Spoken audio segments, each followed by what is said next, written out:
पाकिस्तान को मुआशी मसाइल ने क्यों घेरा हुआ है, मुफ्ती इस्माइल ने अहम वजह बता दी। साबिक वजीर खजाना ने कहा कि हम बरामदात नहीं कर सकते, इसलिए मसाइल में घिरे रहते हैं। कराची, लाहौर और इस्लामाबाद में इतनी फ्लाइट्स नहीं आती जितनी ढाका में आती हैं। मुफ्ती इस्माइल ने कहा कि सैमसंग कंपनी ने वियतनाम में सरमायाकारी की। सवाल ये उठता है कि सैमसंग ने हमारे पास क्यों इन्वेस्टमेंट नहीं की। हमारे मुल्क में दहशतगर्दी के मसाइल की वजह से सरमायाकार यहाँ आने को तरजीह नहीं देते। हम इस सिलसिले में रद्दुल फसाद और ज़रबे अज़्ब लड़ चुके हैं। 85,000 हमारे लोग दहशतगर्दी के खात्मे की जंग में दुनिया से कूच कर चुके हैं।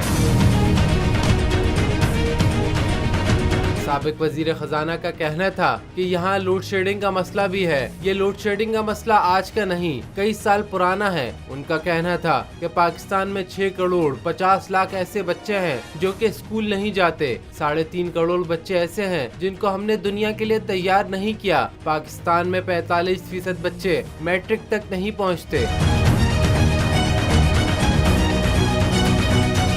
इस्माइल का कहना था कि हमें एक कौम की तरह मुत्तहद हो जाना चाहिए। जब आप नौकरी की बात करते हैं तो सियासतदान हमें आपस में लड़ा देते हैं। कोशिश करनी चाहिए कि सियासतदानों को नौकरी के मौके बढ़ाने चाहिए। हर पाकिस्तानी को बिला तफरीक नौकरी मिलनी चाहिए। ये कैसे हो सकता है कि आधे बच्चों को जाहिल रख दिया जाए। पाकिस्तान के आधे बच्चे स्कूल नहीं जा रहे, हमें सोचना होगा।